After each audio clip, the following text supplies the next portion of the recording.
Marcus Chun wiped sweat from his forehead as he trudged through the dense alien jungle, his worn boots squelching in the mud. The twin sons of Kepler, 442b, beat down mercilessly through the canopy, creating a humid greenhouse that made every breath feel like drowning in soup. Behind him, the mocking laughter of his alien crewmates echoed through the trees. "Hey, human," called Zexthar, a 7-foot-tall Vorthan with scales that shimmered purple in the filtered sunlight. "Still think your primitive scanning equipment will find anything out here? We've been walking for 3 days." The other aliens chuckled.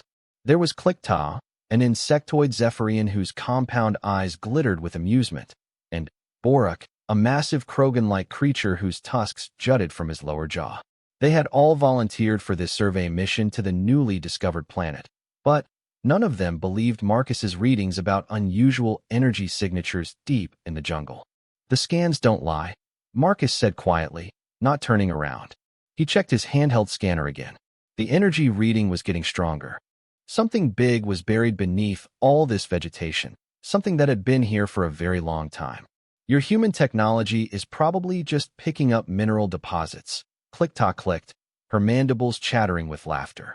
Humans always think they've found something important when it's usually just rocks. Marcus ignored them. He was used to being underestimated.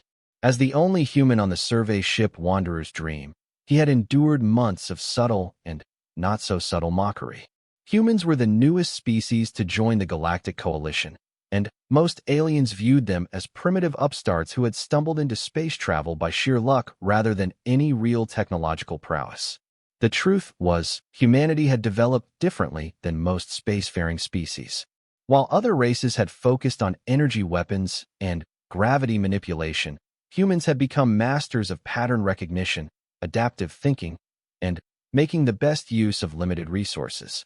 But these skills weren't flashy or immediately obvious, so they were often overlooked by their more technologically advanced neighbors. "Marcus," said Captain Veltar over the comm. The Altarian's voice carried the usual note of tired patience that suggested he was humoring a child. "You've been tracking this energy signature for 3 days. Perhaps it's time to admit that your equipment is malfunctioning and return to the ship." "Just a little further, Captain," Marcus replied. "The signal is getting stronger. I think we're close." More laughter from his companions. Borak's deep voice rumbled through the jungle. "Humans and their stubbornness. No wonder it took you so long to develop space travel." Marcus kept walking. His scanner was now beeping rapidly, the energy signature off the charts.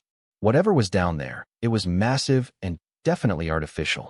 The readings showed a metallic structure buried under centuries of jungle growth, stretching for several kilometers in length. "Wait," Marcus said, stopping suddenly. The aliens bumped into each other behind him, grumbling. "What now, human?"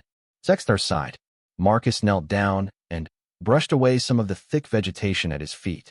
Beneath the roots and decay, something gleamed dully in the filtered sunlight.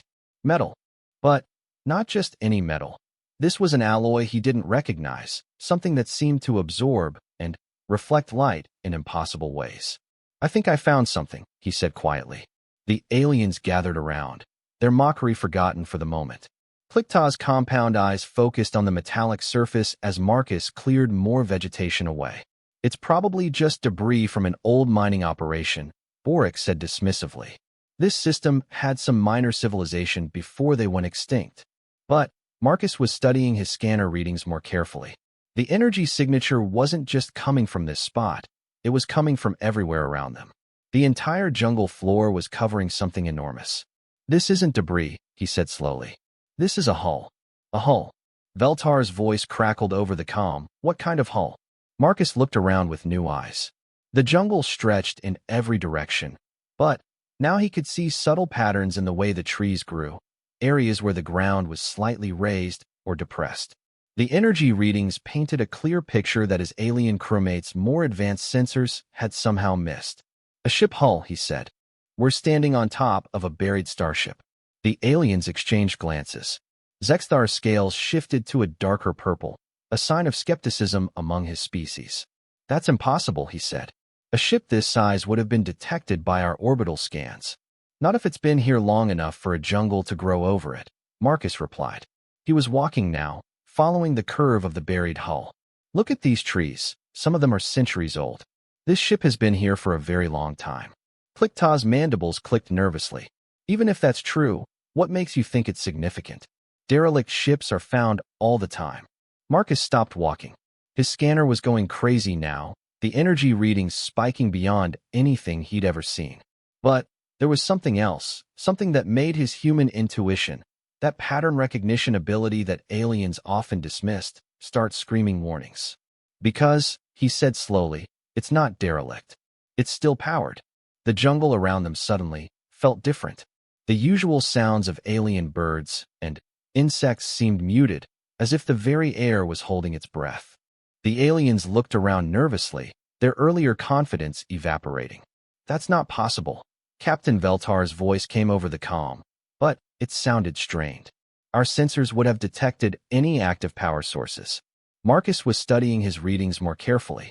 The energy signature was definitely artificial, but it was unlike anything in the Coalition's databases. The power source seemed to be some kind of controlled fusion reaction, but the containment method was completely foreign. Maybe your sensors aren't calibrated for this type of energy, he suggested. Human sensors are primitive compared to ours, Zexthar said, but his earlier arrogance was gone. If your equipment can detect it, and ours can't. He didn't finish the sentence, but Marcus knew what he was thinking. If human technology could detect something that more advanced alien sensors couldn't, then whoever built this ship was operating on principles that the Galactic Coalition didn't understand. Marcus began walking again, this time with more purpose. The energy readings were leading him somewhere specific, a point where the signal was strongest. As they moved deeper into the jungle, the vegetation began to change.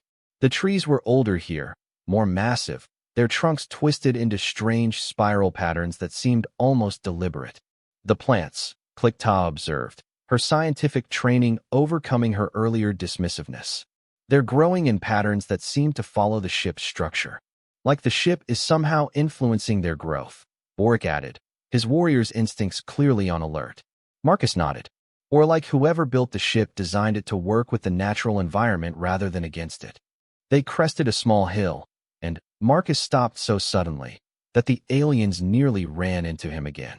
Ahead of them, the jungle opened into a small clearing, and in the center of that clearing was an opening in the ground, perfectly round, about 3 meters across, lined with the same strange metal they had found earlier.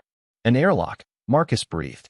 The opening descended into darkness, but there were lights along the walls, faint, pulsing slowly like a heartbeat.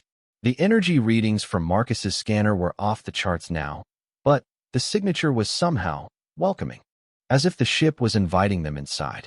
We should report this to the ship, Zexthar said, but his voice lacked conviction. We should explore it, Marcus countered. This could be the archaeological find of the century. Or it could be a trap, Boric growled, his hand moving instinctively to the plasma rifle at his side. Marcus looked at his scanner again. The energy readings showed that the ship's power source was stable, had been stable for probably centuries. Whatever was down there, it had been waiting patiently for someone to find it. Captain, he said into his comm, we've found an entrance to the buried ship, requesting permission to investigate. There was a long pause before Veltar's reply came. Absolutely not. Return to the ship immediately for a full briefing. Marcus looked at the airlock, then at his alien crewmates. They were all staring at the opening with a mixture of fear and fascination. But it was the fear that dominated. Humans, Marcus realized, might be the only species in the Coalition willing to explore something completely unknown. I'm going down there, he said quietly. Marcus, no, Zexthar said. The captain gave a direct order. The captain can court-martial me later, Marcus replied. But I'm not walking away from this. He approached the airlock, and as he got closer, the lights along the walls began to pulse faster. The entrance seemed to recognize his presence, responding to something about him specifically. When he was just a meter away, the lights suddenly flared brighter, and, with a soft hiss, a ramp extended from the opening to the ground at his feet. The alien stepped back in alarm, weapons drawn. It's responding to him, Clickta whispered. How is it responding to him? Marcus felt a strange sensation, as if something was scanning him, learning about him. The feeling should have been terrifying, but instead it felt familiar, like coming home to a place he'd never been. Because, he said, understanding flooding through him, I think this ship was built by humans. That's impossible, Zexthar protested. Humans only achieved space travel 200 years ago. Marcus looked at the ancient jungle around them, at the massive ship buried beneath centuries of growth, at the technology that was somehow more advanced than anything the Galactic Coalition possessed. Maybe, he said, stepping onto the ramp. We achieved it before. The ramp began to move, carrying him down into the ship. The aliens called after him, but their voices were quickly muted by the metal walls closing around him. As he descended into the darkness, the lights ahead began to brighten, illuminating a corridor that stretched beyond the reach of his vision. The air inside the ship was clean and breathable, maintained by systems that had been running flawlessly for who knew how long. The walls were lined with displays showing symbols that looked almost familiar, like a language he might have known once but had forgotten. As Marcus walked deeper into the ship, he began to understand that this discovery was going to change everything. Not just his position among the alien crew, not just humanity's standing in the Galactic Coalition, but everything about what they thought they knew about human history. Behind him, he could hear the aliens arguing over their comms about whether to follow him or report back to the ship. But Marcus was no longer listening. The corridor ahead was beginning to open up, and in the distance, he could see the faint glow of what might be the ship's bridge. For the first time since joining the crew of the Wanderer's Dream, Marcus smiled. Let them mock the human now. The corridor seemed to stretch forever, but Marcus knew that was impossible. His scanner showed that he had walked nearly 2 kilometers into the ship, which meant the vessel was even larger than his initial estimates. The walls around him were covered in displays that showed flowing text in that almost familiar script, along with star charts that depicted constellations he didn't recognize. Behind him, he could hear the reluctant footsteps of his alien crewmates. They had finally decided to follow him, though their constant chatter over the comms suggested they were far from comfortable with the decision. This is insane, Zexthar's voice echoed down the corridor. We're walking into a completely unknown alien vessel with no backup and no exit strategy. It's not alien, Marcus called back. I'm sure of it now. How can you be sure? Click-Ta clicked nervously. You said yourself that humans only achieved space travel 2 centuries ago. Marcus stopped walking for a moment and placed his hand on one of the wall displays. Immediately, the symbols began to rearrange themselves, shifting from the unknown script into something much more familiar. English. Not modern English, but close enough that he could understand it. Welcome aboard the Earth Defense Vessel Prometheus, the display read. Authorization confirmed. Human genetic markers recognized. Initiating revival protocols. Marcus felt his blood run cold. Revival protocols? What did that mean? The aliens caught up to him just as the display changed again. Captain Chun, your return was anticipated. The ship has maintained operational status for 12,847 standard years. Awaiting orders. Captain Chun. Boric rumbled.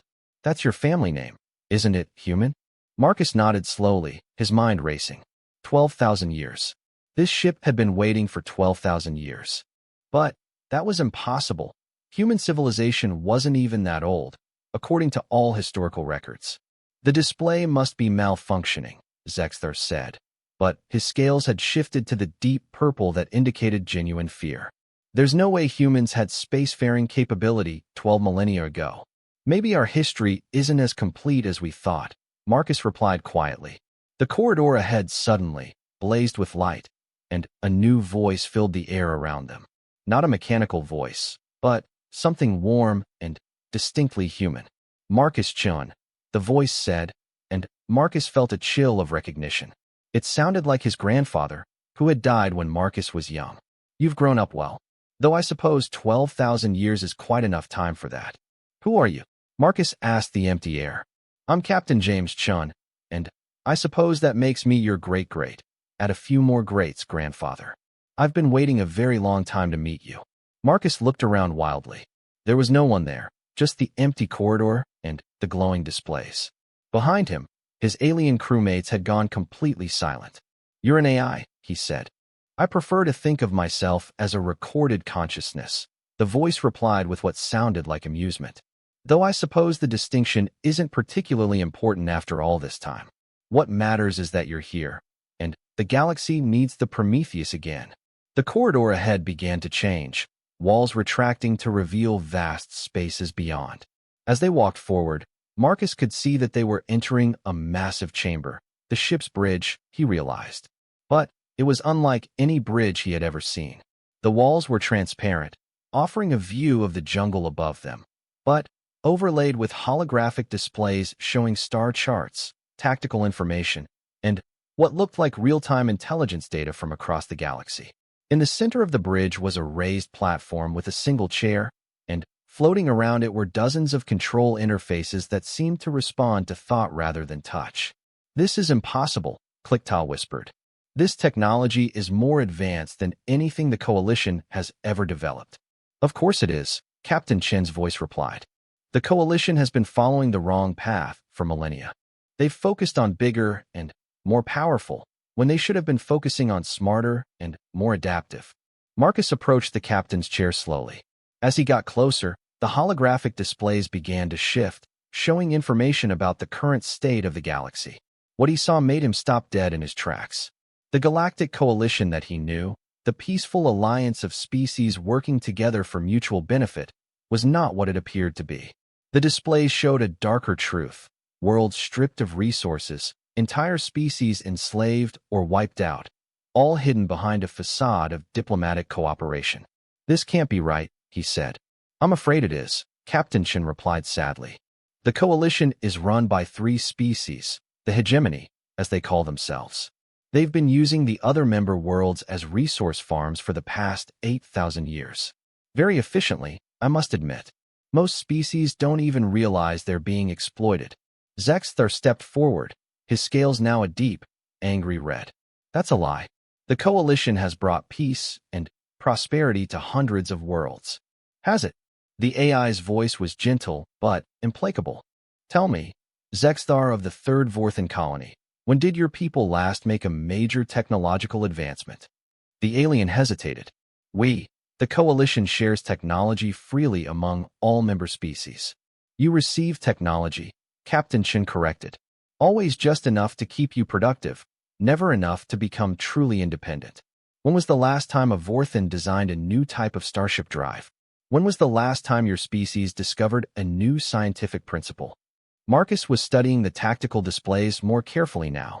The information was overwhelming, but his human pattern recognition abilities were starting to make sense of it. The Coalition wasn't an alliance at all. It was an incredibly sophisticated form of slavery, designed to be so subtle that the slaves would never realize their condition. "Why are you showing us this?" Boric asked. The massive alien's hand was still on his weapon, but he seemed uncertain about who to aim it at. "Because," Captain Chen said, "the hegemony has finally decided that humanity is too dangerous to be allowed to exist." New displays materialized around the bridge, showing fleet movements throughout the galaxy. Marcus's blood ran cold as he realized what he was looking at. Hundreds of ships, all converging on human-controlled space. "They're going to attack Earth," he whispered. "Not attack," the AI corrected. "Sterilize. Complete planetary cleansing. They've done it before to species that showed too much independence or creativity. The official story will be that humans were developing dangerous weapons technology that threatened galactic peace." The aliens looked at each other uncertainly. Everything they thought they knew about their civilization was being called into question. "Even if what you're saying is true," Clicktaw said slowly, "what can one ancient ship do against the entire Coalition fleet?" Marcus was studying the ship's technical displays now, and what he saw there was almost as shocking as the political revelations. The Prometheus wasn't just a warship. It was something far more sophisticated. The vessel seemed to be equipped with technology that could manipulate space and time itself, weapons that could destroy entire star systems, and defensive systems that made it effectively invulnerable to conventional attacks. "The Prometheus isn't just one ship," Captain Chen explained. "It's the flagship of the Earth Defense Fleet, and that fleet has been waiting in hidden bases throughout the galaxy for 12,000 years, ready to defend humanity when the time came." "A secret fleet?" Marcus felt dizzy from the implications. How many ships? 40,000 vessels, the AI replied matter-of-factly. Most of them significantly more advanced than anything the hegemony possesses. Humanity didn't develop space travel 200 years ago, Marcus. We've been among the stars for over 12 millennia. We've just been very good at hiding it. The bridge around them began to change again. Control stations rose from the floor, and the holographic displays shifted to show the locations of the hidden fleet. Ships emerged from asteroid bases, planetary cores, and even artificial pocket dimensions where they had been waiting. But why? Sextar asked. His scales were now cycling through colors rapidly, a sign of extreme agitation. Why hide for so long? Why allow the hegemony to enslave other species? Marcus thought he understood. It was a very human strategy. Observe, learn, wait for the right moment to act. Let the enemy reveal all their capabilities and weaknesses while remaining hidden yourself. Because, he said slowly, we knew this day would come. We knew that eventually, the hegemony would decide humanity was too dangerous. So we waited, and watched, and prepared. Exactly, Captain Chen confirmed. And, now, Marcus Chun, the time for hiding is over. The hegemony fleet will reach Earth in 72 hours. Will you take command of the Prometheus and lead humanity's true fleet into battle? Marcus looked around the bridge, at the incredible technology surrounding him, at the displays showing dozens of worlds under hegemony oppression. Then, he looked at his alien crewmates, who were staring at him with a mixture of fear and awe. What about them, he asked. They're not responsible for what the hegemony has done. No, the AI agreed. Which is why this isn't a war of extermination. It's a war of liberation. Every species under hegemony control will be given the choice to join the new galactic order or remain independent.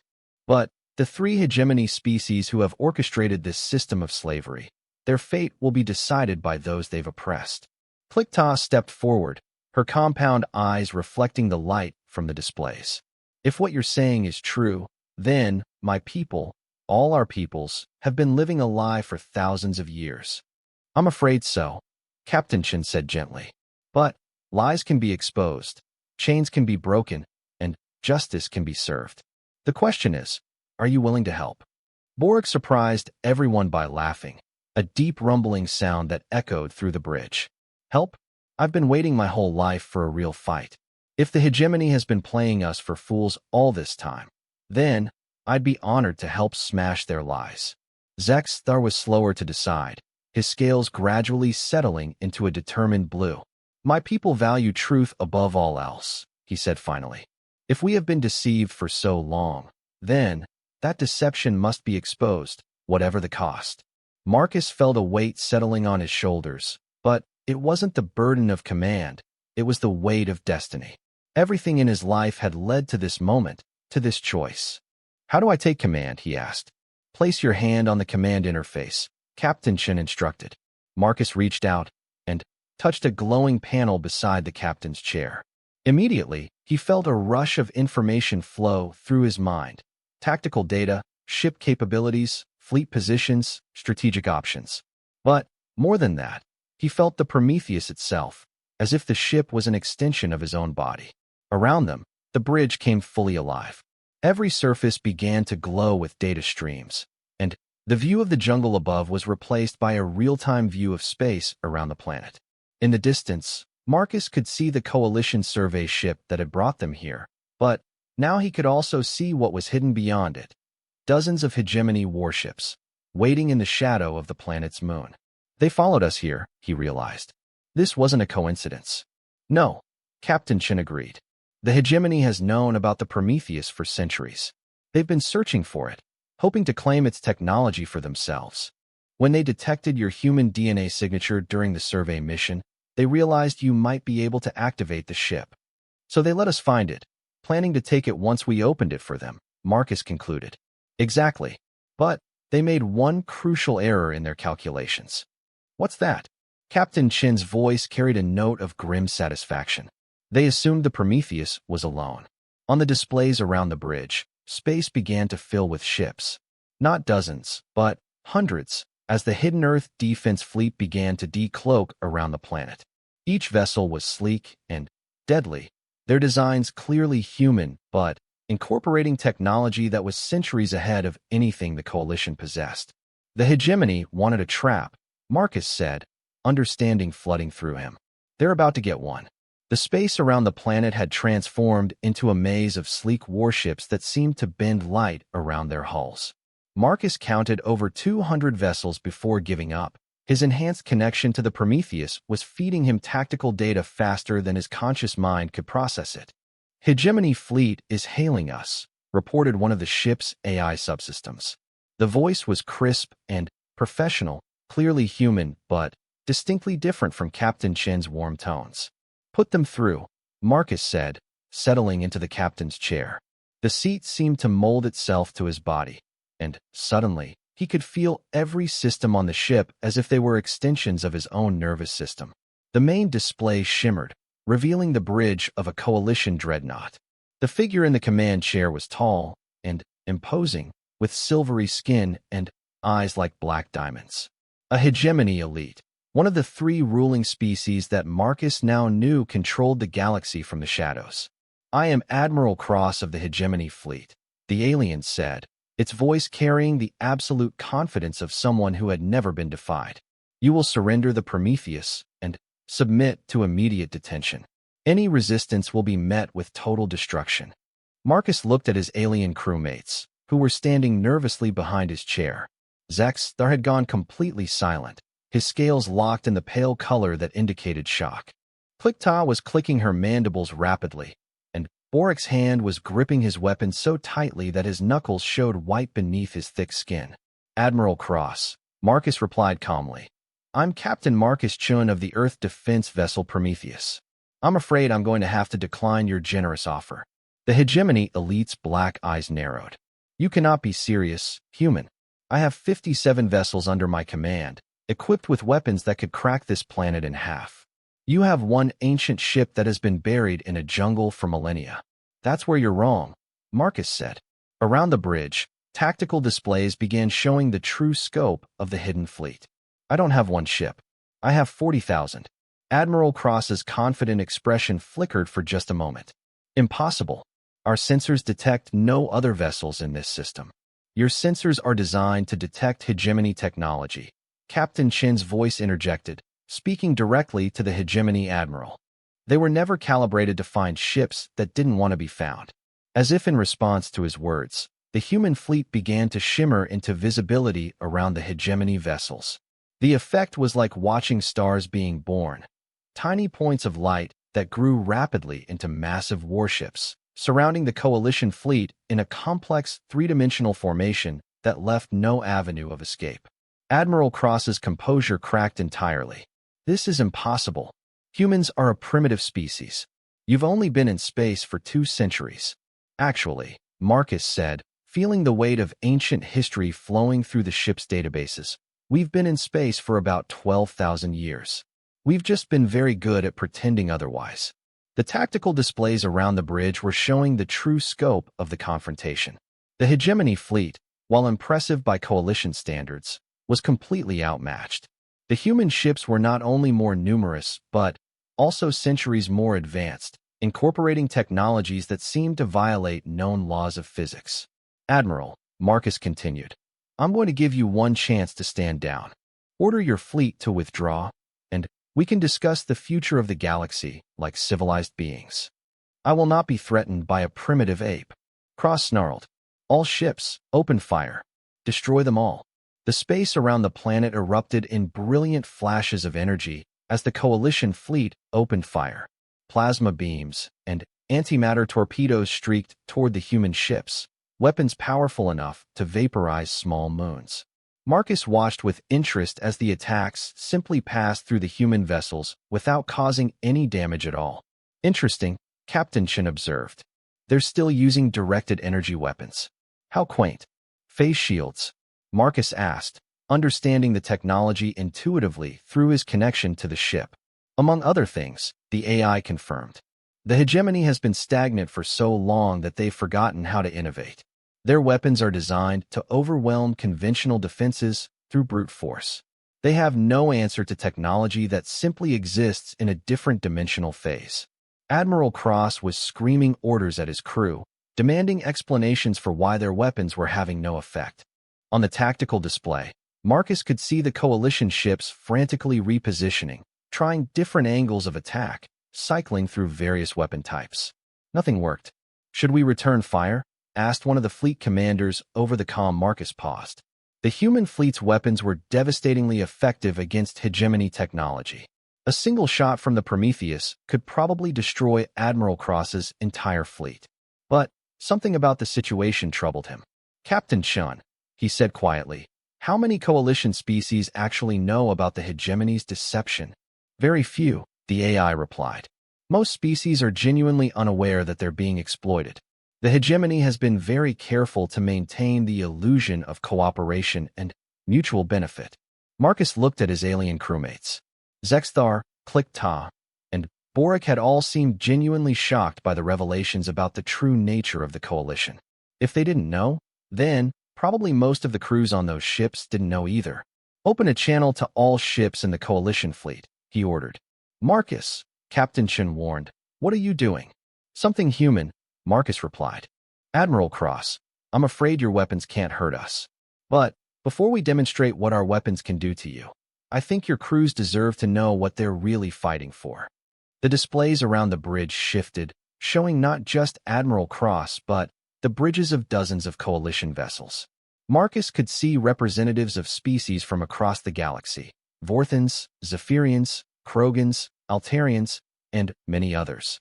They all looked confused and frightened by the failure of their weapons. "People of the coalition fleet," Marcus began, his voice carried to every ship in the system. "My name is Marcus Chun, and I have something to tell you about the organization you've been serving." "Silence," Admiral Cross snarled. "Cut that transmission immediately." But the human fleet's communication systems were far more advanced than anything the hegemony possessed. The signal couldn't be blocked. "For 8,000 years, Marcus continued, your species have believed that you were part of a great galactic alliance, working together for mutual benefit and protection. But that's not true. You've been slaves, and you never knew it." He began sharing data from the Prometheus's databases, economic records showing the systematic exploitation of coalition worlds, technological analyses proving that member species were deliberately kept dependent, historical documents detailing the hegemony's manipulation of galactic politics. On the coalition ship's bridges, Marcus could see the growing horror and understanding on the aliens' faces as the truth became undeniable. The hegemony had been so confident in their control that they had documented everything, never imagining that their records would one day be used against them. "This is propaganda," Admiral Cross shouted, but his voice lacked conviction. "Lies designed to turn you against your rightful leaders." "If it's propaganda," Marcus replied calmly, "then explain why your weapons can't touch our ships. Explain why humanity has a fleet that's more advanced than anything the coalition possesses, despite supposedly being a primitive species. Explain why these records show that the hegemony has been planning to exterminate humanity for showing too much independence." One by one, the coalition ships began powering down their weapons. Marcus could see animated discussions taking place on their bridges as crews absorbed the implications of what they had learned. "Admiral Cross," came a new voice over the comm. Marcus recognized the speaker as Captain Veltar from the Wanderer's Dream. "I'm ordering my ship to stand down. I won't be part of this deception any longer." "You're committing treason," Cross screamed. "No," Veltar replied with quiet dignity. "I'm choosing freedom." More ships began declaring their intention to withdraw from the battle. Within minutes, Admiral Cross found himself commanding fewer than a dozen vessels, all hegemony ships crewed entirely by members of the three ruling species. "This isn't over," Cross snarled at Marcus. "The hegemony has fleets throughout the galaxy. You cannot fight us all." "Actually," Marcus said, consulting the tactical displays, "we can, and we will. But first, you're going to help us send a message to your superiors." He gestured to one of the control interfaces, and space around the Prometheus began to shimmer. When the distortion cleared, Admiral Cross's flagship was trapped inside a glowing sphere of energy that held it motionless. "A stasis field," Captain Chun explained helpfully. Your ship will be perfectly preserved, but unable to move or communicate until we decide to release you. What do you want? Cross demanded. Simple, Marcus replied. You're going to help us arrange a meeting with the Hegemony High Council. It's time for a regime change. The displays around the bridge were now showing the aftermath of the confrontation. Coalition ships throughout the system were broadcasting messages of support for humanity's revelation of the truth. More importantly, similar scenes were playing out across the galaxy as the Earth Defense Fleet emerged from hiding and began liberating other worlds. This is just the beginning, Marcus realized. The real war is about to start. Yes, Captain Chin agreed. But for the first time in 8,000 years, it will be a fair fight. Marcus looked at his alien crewmates, who had been silent throughout the confrontation. I'm sorry you had to learn the truth this way. I know it changes everything you believed about your lives. Zexthar finally spoke, his scales shifting to a determined blue. Perhaps it's time our lives changed. The hegemony has stolen 8,000 years from the galaxy. I think it's time we took them back. Click-tock clicked her agreement. My species values knowledge above all else. We have been denied the greatest knowledge of all, the truth about our own existence. That cannot be forgiven. Warwick's response was simpler and more direct. He drew his weapon and checked its charge. When do we start the real fighting? Marcus smiled, feeling the weight of command settling more comfortably on his shoulders. Around him, the bridge of the Prometheus hummed with quiet efficiency as the ship prepared for the battles to come. Right now, he said, signal the fleet. We're going to pay a visit to the hegemony home worlds. On the displays, space filled with the brilliant flashes of human ships entering hyperspace, carrying humanity's long-delayed justice to the corners of the galaxy. The time for hiding was over. The time for liberation had begun. And, throughout known space, the mocking laughter that had followed humanity for so long was finally, permanently, silenced.